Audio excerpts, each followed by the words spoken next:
kind of a good guy. They're not really expansionistic or anything. They just want to keep their land and keep. Unfortunately, they're on a very rich, resource-heavy land, so everyone wants it again during a parallel, I guess, to Native America. This is the Kalaman Republic, cat people. Cat boobies. Cat boobies. Yeah. Naked cat boobies. That's what our friend calls them. Cat boobies. Diplomatic, somewhat peaceful, but you know they also practice war. Rows of different colored triangles is your health line. Okay. You'll fill in the white to the yellow to the red. As you move into the different colored areas, you're going to be progressively more injured and less effective. And we'll get into exactly what that means in just a moment. Most of your stats are in the circle here in the center.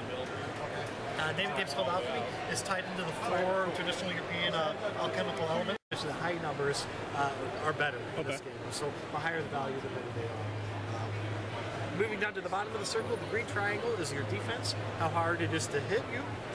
And then stopping at the blue triangle, that's your reflexes, that's how fast you are, how nimble you are. Oh, okay. And then finally that black circle in the very middle, the number 4 there, the number 2 there, that represents the number of action points the model has. Every time you do something, it's going to cost you 1 or more action points. The more action points you have, the more you can do. Like swinging swords is an action point, shooting bows is an action point. The number typically ranges from between 2 to 4. So this guy can shoot 4 shots with a bow, or he can move 4 times. Gotcha. That triple number down right below the circle, in this case 5, 7, 12, that represents the walking, charging, and running distance of the model in inches. Oh, okay. So this guy could walk 5, charge 7, or run 12. Gotcha.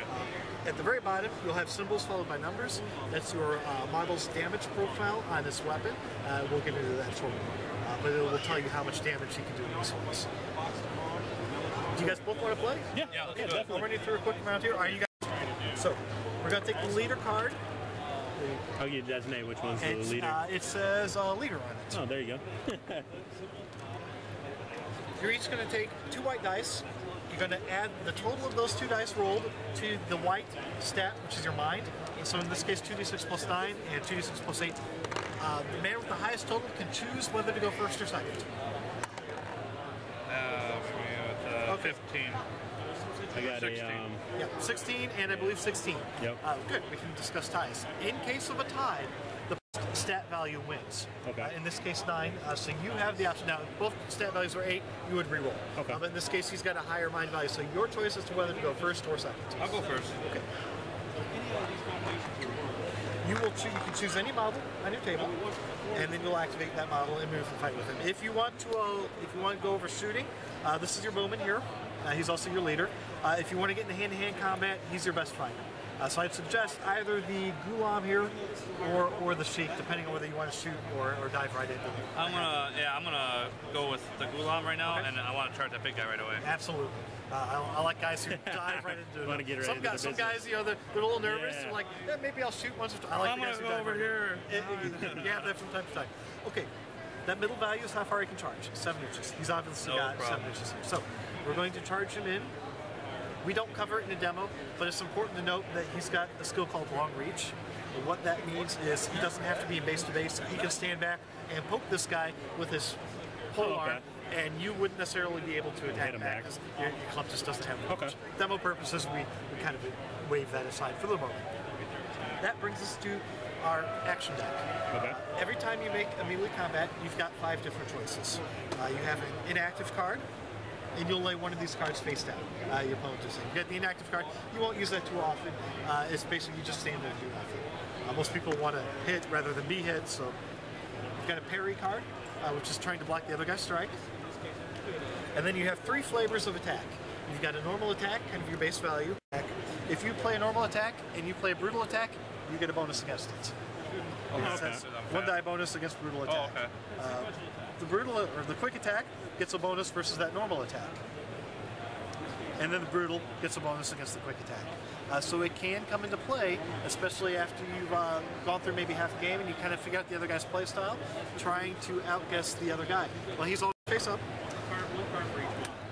Normal attack, quick attack. Okay. What we need to do now is determine who swings first. To do that, the basic procedure is to, and we're going to modify that in your case because you're making a faster attack. Okay. The basic procedure is to take 2 white dice, add the total to your reflex value. Cats are pretty quick, they're nimble. So 2 dice and then add that blue triangle, which is 5, and that'll be your total. So a total of 11. Now, if you can get higher than 11, you're going to swing first. Same thing, the 2 white dice? Because you're doing a quick attack, you get a 1 die bonus. Okay. So you're going to roll 3 dice. You may choose any 2 to keep. Okay. And that's going off the same thing, the blue, correct? Let's see here. This Kamsha, it's going off the blue. It's going off the Orlok Thunder Warrior. It's a little bit slower. So slow, yeah. And obviously, we'll take those 2. But you had a total of 11. You've got 9 plus 3, 12. So thanks to the quick attack, you're going to swing in and get there first. Okay. Now, to make the attack, again, the base procedure is 2 dice plus your attack value, and then that must equal or exceed the defense of the target. Okay. In this case, you've got an attack value of 5, a defense of 10, so if you roll 5 or better on the dice, you're going to hit. Okay. Now, you played a quick attack, which gives you a 1 die bonus versus the normal attack. So just like with the reflex test, you're going to roll 3 dice. You may choose any 2 to keep. Usually we'll take that one out. And we'll use the 2 and 5. The one, yeah, if you chose the 1 or the 2, you would miss. Now, you actually have a choice before you take the 2 away.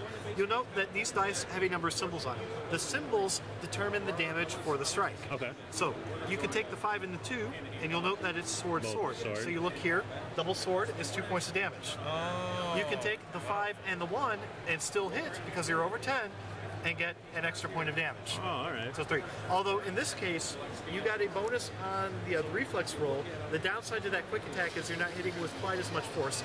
So it says, read the damage 1 column to the left. So 1 column to the left puts you back down to that sword.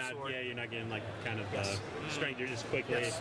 And the brutal card is the exact opposite. A reflex penalty, but you read a little bit higher up the damage column. So you've dealt 2 points of damage. You're going to take a marker here and fill in the first 2 white boxes on your gulag. Okay.